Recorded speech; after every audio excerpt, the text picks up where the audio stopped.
Welcome all, स्वागत सगळ्यांचं infinity अकॅडमीच्या online प्लॅटफॉर्मवर मी सचिन अतकरे आपणा सर्वांचं मनापासून स्वागत करतोय। मित्रांनो, 3 एप्रिलला आपली ग्रुप सी ची एग्जाम आहे। त्याच्यामध्ये एक महत्त्वाचं नवीन पद ॲड झालेलं आहे आणि ते म्हणजे उद्योग निरीक्षकचे। तर या पदाच्या संदर्भामध्ये आणि इवन दो इतर ज्या परीक्षा आहेत त्याच्या संदर्भामध्ये आपल्याला एक टॉपिक अर्थशास्त्रामधला उद्योग नावाचा तो आजच्या या सेशनमध्ये आपल्याला घ्यायचा आहे। ॲक्च्युली हा इकॉनॉमिक्सचाच पार्ट आहे। भारतीय अर्थव्यवस्था म्हणून आपल्याला एक सिलेबस जो दिलेला आहे त्यामध्येच आपल्याला उद्योग हे एक सेपरेट चॅप्टर आहे आणि त्या चॅप्टरवर आधारित आजचं हे जे लेक्चर आहे ते आपल्याला कंडक्ट करायचं आहे। त्याच्या माध्यमातून तुम्हाला उद्योग या टॉपिकवर विचारणारे प्रश्न हे या सेशनच्या माध्यमातून आपण कव्हर करणार आहोत। तर सुरू करूया आपण आजच्या सेशनला। तर उद्योग हा टॉपिक शिकत असताना थोडीशी आपल्याला स्वातंत्र्यपूर्व परिस्थिती, स्वातंत्र्यानंतरच्या परिस्थितीची चर्चा करणं गरजेचं आहे।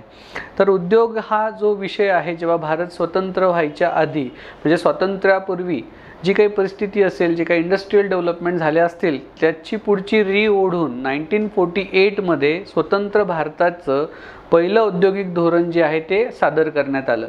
त्याचं एक आपण बघूया की भारतामध्ये आतापर्यंत वेगवेगळी औद्योगिक धोरणं ही कशा प्रकारची आखण्यात आली आणि ते आखण्याची जबाबदारी ही नेमकी कोणाची होती। यामध्ये एक गोष्ट आपल्या लक्षात येईल की उद्योग हा जो विषय आहे हा केंद्र सूचीचा विषय आहे आणि जर तो केंद्र सूचीचा विषय आहे त्यामुळे औद्योगिक धोरणं आणि औद्योगिक कायदे हे तयार करण्याची जबाबदारी ही कोणाची असेल? केंद्र सरकारची असेल। आता एखादा औद्योगिक धोरण जर तयार होत असेल तर ते औद्योगिक धोरण तयार करण्याचा उद्देश काय आहे? तर त्या काळामध्ये सगळ्यात महत्त्वाचा एकच महत्त्वाचा मुद्दा आपल्याला इथे मांडता येईल, तो म्हणजे त्या काळात उपलब्ध जी काही रोजगार निर्मिती होती, तीव्र रोजगार निर्मिती होती, त्या संदर्भामध्ये आपल्याला हे औद्योगिक धोरण मांडता येतात। आणि असंच पहिलं स्वतंत्र भारताचं औद्योगिक धोरण हे 1948 मध्ये मांडण्यात आलं। आता हे स्वतंत्र भारताचं पहिलं औद्योगिक धोरण होतं आणि हे धोरण ज्या उद्योग मंत्र्यांनी मांडलं त्यांचं नाव होतं श्यामाप्रसाद मुखर्जी। या औद्योगिक धोरणाची सुरुवात ही 8 एप्रिलला झाली 1948 रोजी आणि हे औद्योगिक धोरण मांडण्यामागचा उद्देश त्याचा तीव्र रोजगार निर्मिती जरी असला तरी आपल्याला एक गोष्ट याच्यामध्ये बघायची आहे की हे औद्योगिक धोरण नेमकं कसं होतं। तर स्वातंत्र्यानंतर पहिल्या 8 वर्षासाठी हे औद्योगिक धोरण होतं। म्हणजे 1947 पासून पुढचे जे 8 वर्ष आहे त्या 8 वर्षासाठी औद्योगिक धोरण मांडण्यात आलं होतं आणि या औद्योगिक धोरणामध्ये सार्वजनिक क्षेत्र आणि खाजगी क्षेत्र या दोघांचं सहअस्तित्व जे आहे ते स्वीकारण्यात आलेलं होतं। म्हणजेच काय, थोडक्यात मिश्र अर्थव्यवस्था या औद्योगिक धोरणाच्या माध्यमातून ही स्वीकारण्यात आलेली होती।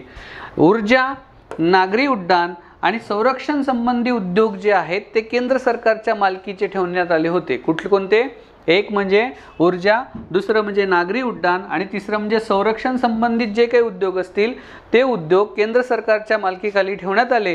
त्या व्यतिरिक्त जर आपण बघितलं, कागदाचा उद्योग असेल, कापड गिरणी असेल किंवा स्थानिक महत्त्वाच्या ज्या वस्तूचे उत्पादन असेल त्या उद्योगांना राज्य सरकारच्या मालकीखाली ठेवण्यात आलं। म्हणजे दोन गोष्टी आपल्याला इथे बघायला मिळतात की केंद्र सरकारच्या मालकीखाली कुठले उद्योग ठेवण्यात आले होते आणि राज्य सरकारच्या मालकीखाली कुठले उद्योग ठेवण्यात आले होते। या व्यतिरिक्त जे उद्योग केंद्राच्या किंवा राज्याच्या मालकीखाली येत नाही असे उद्योग खाजगी क्षेत्रासाठी परवाना घेऊन उद्योग स्थापन करणे या अटीवर खुले ठेवण्यात आले होते।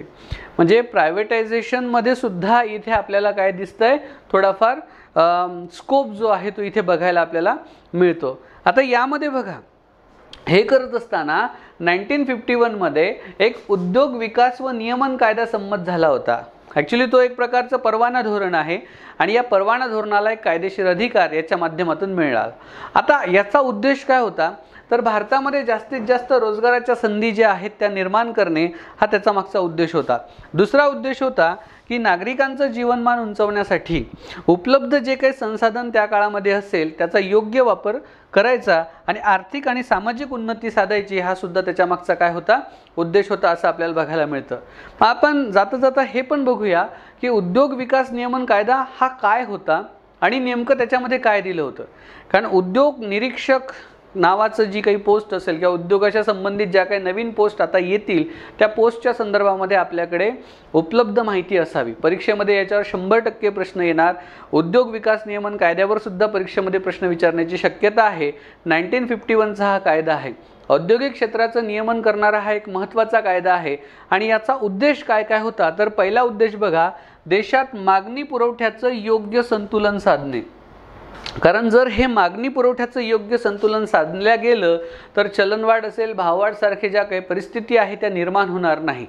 कारण एवढ्या मोठ्या लोकसंख्येला घेऊन चालणे, त्यांच्या गरजा पूर्ण करणे, त्यासाठी आपल्याला बॅलन्स राखणं खूप गरजेचं आहे. दुसरं, हे करत असताना मार्केटमध्ये अनावश्यक स्पर्धा टाळायची.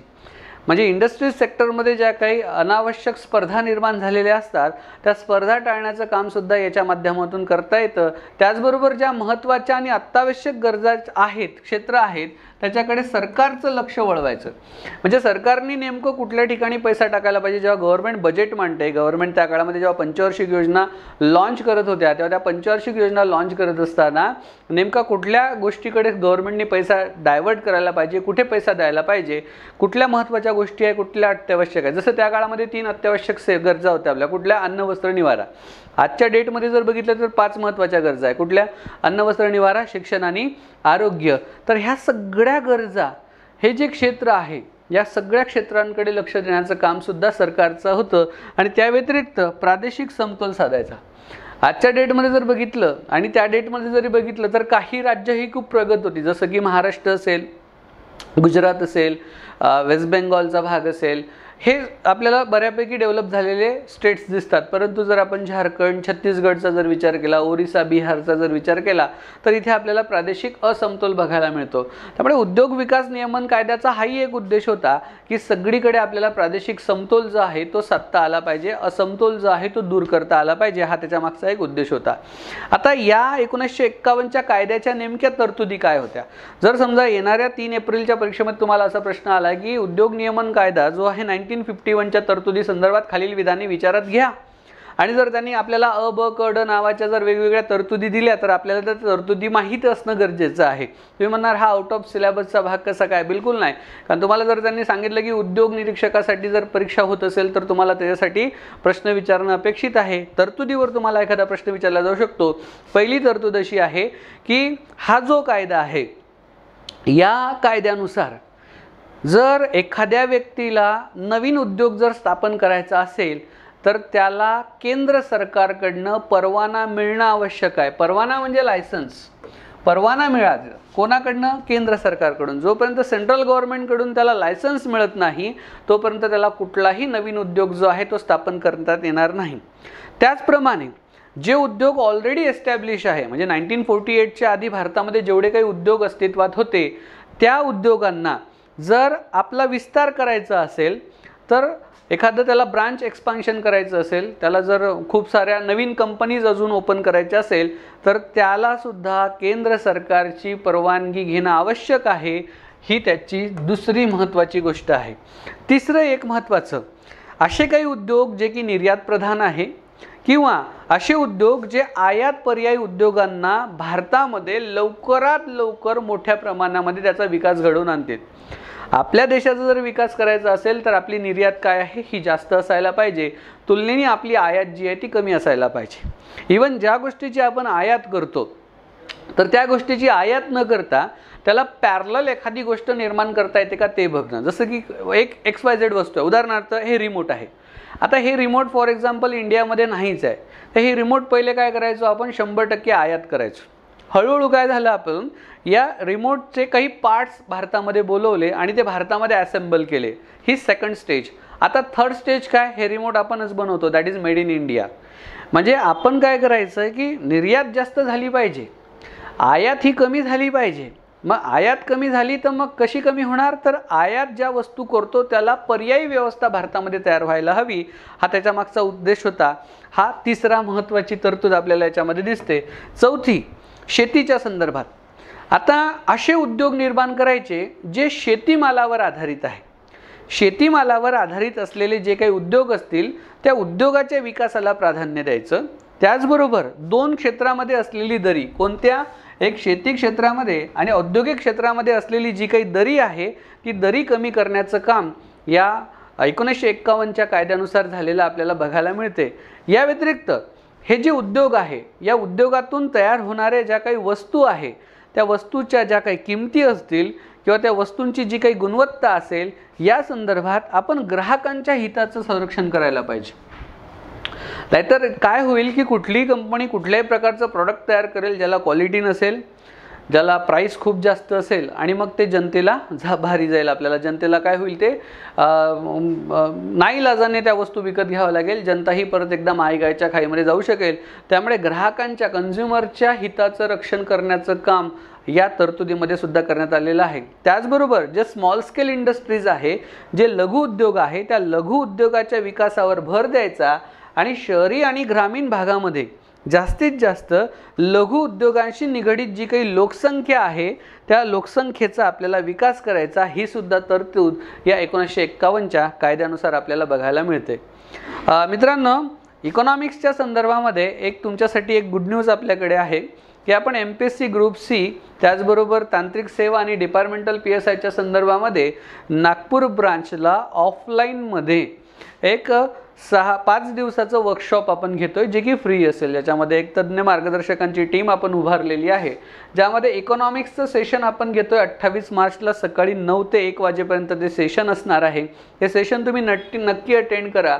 नागपूरमध्ये ऑफलाईनमध्ये हे सेशन होणार आहे, ज्यामध्ये आपण 4 तासामध्ये परीक्षेच्या दृष्टिकोनातून, मग डिपार्टमेंटल असेल किंवा या MSc ग्रुप सीची परीक्षा असेल, या परीक्षेमध्ये इकॉनॉमिक्सशी रिलेटेड काही महत्त्वाच्या गोष्टी ज्या आहेत त्या आपण इथे शिकणार आहोत. महत्त्वाचे चॅप्टर्स डिटेलमध्ये शिकणार आहोत. करंट अफेअर्स देवेंद्र लोणगाडगे सर घेता 29 मार्चला, जे की सकाळी 9 वाजता असणार आहे. इतिहास आणि समाजसुधारक हे पूजा दरने मॅडम घेणार आहे 30 मार्चला सकाळी 9 ते 1, तो पण त्याचा टाईम आहे. राज्यघटना पंचायत राज हे सगळ्या परीक्षांना जवळपास कॉमन सिलेबस आहे, तर त्याच्यावरचे महत्त्वाचे टॉपिक, खास करून पंचायत राजशी रिलेटेड महत्त्वाचे घटक जे की परीक्षेमध्ये वारंवार विचारले जातात, त्याचं लेक्चर आपण 31 मार्च 2022ला घेणार आहोत सकाळी 9 ते 1. आणि सगळ्यात शेवटी जे की आपल्याला MES प्रिलिमला आणि डिपार्टमेंटल प्रिलिमला जे विचारलं जातं, PSIच्या परीक्षेला जे विचारलं जातं मराठी व्याकरण, तर त्याचं सुद्धा आपण एक वर्कशॉप ठेवलेलं आहे 1 एप्रिल 2022ला सकाळी 9 वाजता. दररोज याचं तुम्हाला 4 तास संपूर्ण विषयाची तुमची उजळणी करून घेण्यात येईल. त्याचबरोबर एक पेपरसुद्धा या सेशन्समध्ये तुमचा होणार आहे. तो पेपर इथे तुमचा सोडवून घेतला जाईल आणि त्याचं विश्लेषणसुद्धा करण्यात येईल. त्यासाठी नागपूरमध्ये पहिल्यांदाच आपण या मोफत उपक्रमाच्या माध्यमातून आगामी परीक्षांमध्ये आपले जास्तीत जास्त गुण कसे वाढतील यासाठी एक प्रॉपर इन्फिनिटी ॲप्रोच एक घेऊन आपण येतोय. आणि याचा फायदा तुम्हाला तुमच्या परीक्षांमध्ये यश मिळवण्यासाठी खात्रीशीर उपयुक्त होईल. त्यामुळे मला तुम्हाला याचं पण एक इन्व्हिटेशन द्यायचं आहे. हे सगळं फ्री आहे मित्रांनो. ऑफलाईनमध्ये नागपूरला आपलं जे ब्रांच आहे गणेशपेठमध्ये, श्री गणेश एन्क्लेव ST बस स्टँडपासून जवळ द्वारकामी हॉटेलच्या मागे आपलं एक सेंटर आहे गणेशपेठला नागपूरला. तर आपण नक्की तिथे 28 मार्चपासनं तर 1 एप्रिल 2022 पर्यंत या 5 दिवसाचं हे जे फ्री ऑफलाईन वर्कशॉप आहे हे आपण सगळ्यांनी अटेंड नक्की करावं. नंतर बघूया आपण 48चं औद्योगिक धोरण झालं. आता बघू आपण पुढचं जे सेकंड औद्योगिक धोरण आहे ते 1956चं औद्योगिक धोरण आहे. जसं मी सांगितलं की पहिलं औद्योगिक धोरण जे होतं ते 8 वर्षासाठी होतं, स्वातंत्र्य प्राप्तीनंतर पहिल्या 8 वर्षासाठी. आता हे जे दुसरं औद्योगिक धोरण आहे याला इंडस्ट्रियल पॉलिसी रिझोल्युशन 1955 म्हणतात. ॲक्च्युली ही जी इंडस्ट्रियल पॉलिसी रिझोल्युशन 1955 होती यालाच इकॉनॉमिक कॉन्स्टिट्यूशन असं म्हटलं जातं. त्यामुळे तुम्हाला याच्यावर परीक्षेमध्ये प्रश्न विचारण्याची शक्यता आहे की खालीलपैकी कोणत्या औद्योगिक धोरणाला इकॉनॉमिक कॉन्स्टिट्यूशन म्हणून ओळखलं जातं. आणि मग तुम्हाला प्रश्न विचारला जाईल, ऑप्शन दिलं जाईल 1948चं औद्योगिक धोरण, 1956चं औद्योगिक धोरण, 73चं औद्योगिक धोरण, 80चं औद्योगिक धोरण. आपल्याला माहीत पाहिजे बरं याला इकॉनॉमिक कॉन्स्टिट्यूशन असं का म्हणतात.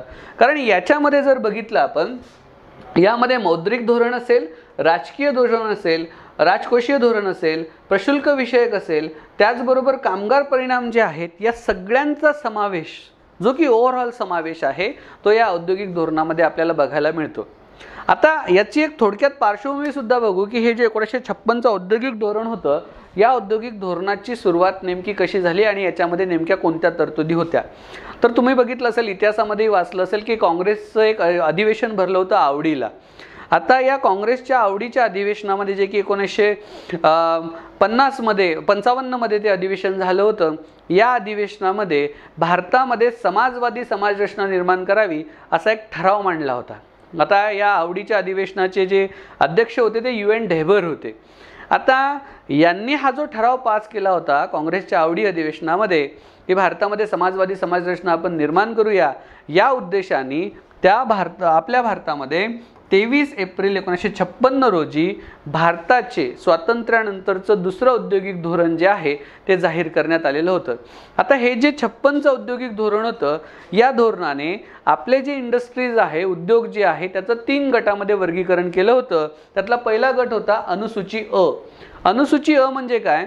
ज्याच्यामध्ये सरकारी मक्तेदारी असलेले उद्योग होते. असे उद्योग ज्याच्यावर केंद्र शासनाचा 100% अधिकार आहे, एकाधिकार आहे, मोनोपॉली केंद्र सरकारची आहे, असे जवळपास एकूण 17 उद्योग क्षेत्र जे आहे त्याचा याच्यामध्ये समावेश होता. दुसरं होतं अनुसूचित ब.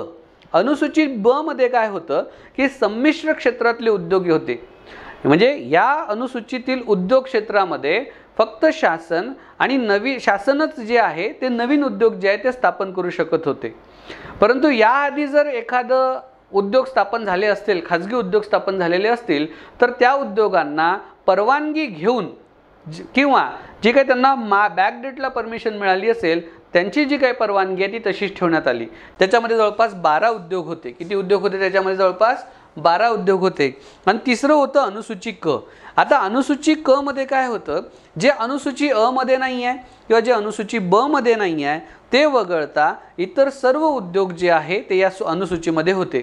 आता यामध्ये एक गोष्ट लक्षात घ्या, या अनुसूचीतील उद्योग क्षेत्रामध्ये खाजगी उद्योग स्थापन करण्यास परवानगी होती, परंतु त्यासाठी गव्हर्नमेंटकडनं परमिशन घेणं जे आहे ते गरजेचं आहे. आता यामध्ये एक गोष्ट लक्षात ठेवण्यासारखी अशी आहे मित्रांनो, की हे जे धोरण होतं 1956चं जे औद्योगिक धोरण होतं, या धोरणामध्ये लघु उद्योग असेल किंवा कुटीर उद्योग असेल किंवा खादी उद्योग असेल यांच्या विकासावर गव्हर्नमेंटने स्पेशली लक्ष दिलं. जास्तीत जास्त विशेष लक्ष देण्यामागचं कारण असं आहे की ग्रामीण भागातली जी अर्थव्यवस्था आहे ती सुद्धा याच्या माध्यमातून टॉपला गेली पाहिजे, ती सुद्धा विकासाच्या पातळीवर आली पाहिजे, जेणेकरून जो प्रादेशिक असमतोलचा मुद्दा सध्या गाजतोय तो दूर व्हावा, हा त्याच्या मागचा उद्देश होता. नंतर पुढचं जे आहे सगळ्यात महत्त्वाचं, आणि मी तुम्हाला खात्रीशीर सांगतो की हे जे 1969चं औद्योगिक परवाना धोरण आहे याच्यावर येणाऱ्या ग्रुप सीच्या परीक्षेमध्ये प्रश्न विचारण्याची शक्यता ही जास्तीत जास्त आहे. आता नेमकं काय होतं 1969चं औद्योगिक धोरण? तर बघा, खाजगी क्षेत्रामध्ये पूर्वी काय व्हायचं की एखादा उद्योग स्थापन करायचा झाला तर गव्हर्नमेंटकडनं परमिशन घ्यावी लागायची.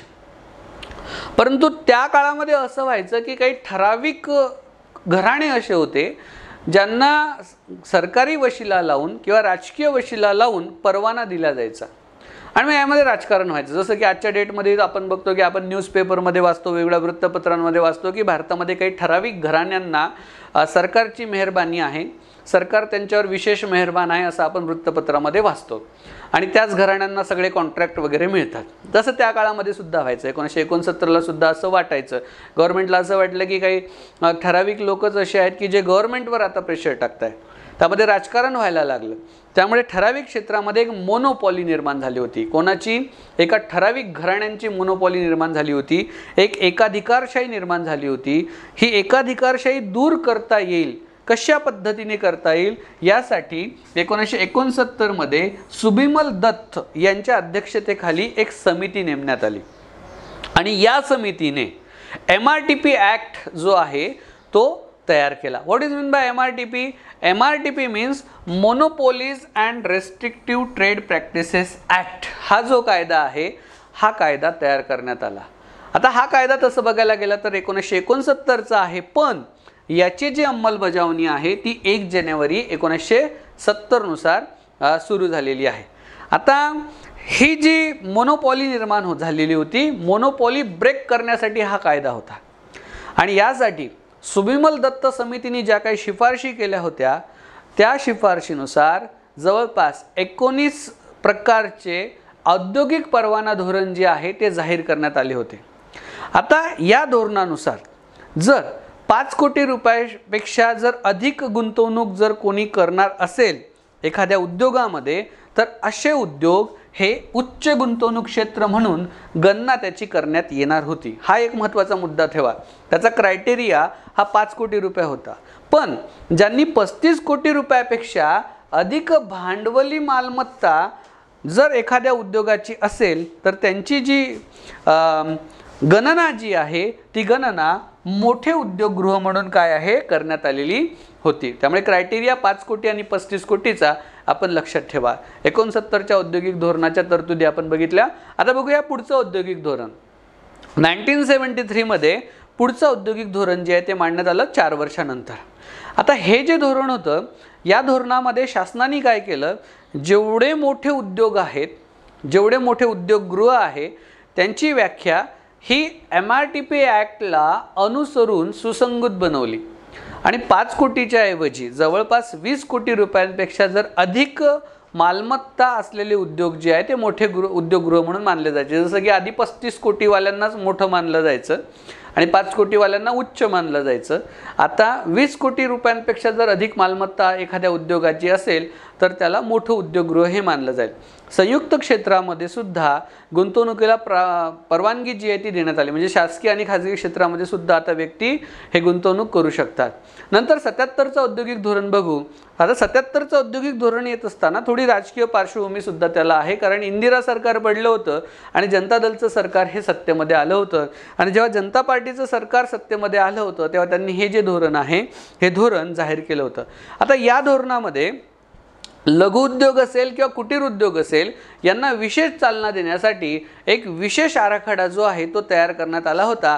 यासाठी जिल्ह्याच्या ठिकाणी जिल्हा उद्योग केंद्राची स्थापना करण्यात आली आणि तुम्हाला याच्यावर प्रश्न विचारला जाऊ शकतो, खालीलपैकी कोणत्या औद्योगिक धोरणानुसार जिल्ह्याच्या ठिकाणी जिल्हा उद्योग केंद्राची स्थापना झाली?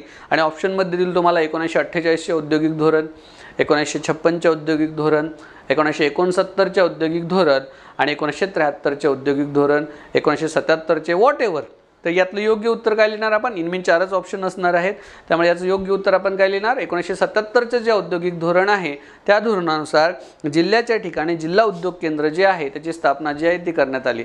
त्याचबरोबर या औद्योगिक धोरणाचं अजून एक वैशिष्ट्य आपल्याला सांगता येईल की काही क्षेत्रांमध्ये एक ठराविक काही क्षेत्र निवडले ज्या क्षेत्रामध्ये परकीय गुंतवणुकीला काय केलं, निर्बंध जे आहे ते घालण्यात आलेले होते। नंतर आपण बघूया पुढचं जे औद्योगिक धोरण जे की 1980, 1985 आणि 1986 तिन्ही औद्योगिक धोरण आपण एकत्र बघू, 80, 85 आणि 1986।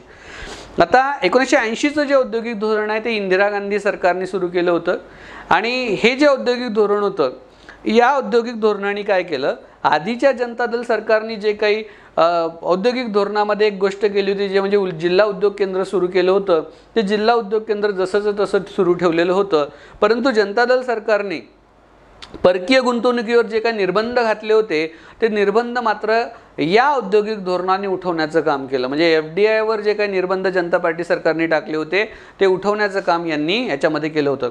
परंतु 1984 मध्ये जसं इंदिरा गांधीजींचं निधन झालं त्यांच्यानंतर त्यांचे सुपुत्र राजीव गांधी यांनी औद्योगिक धोरणामध्ये थोड्याफार सुधारणा केल्या आणि सुधारणा करून ती जे औद्योगिक धोरण आहे ते आपल्याला राबवलेली दिसतात। 1985-86 साली त्यांनी हे जे औद्योगिक धोरण जे आहे ते घोषित केलेले होते।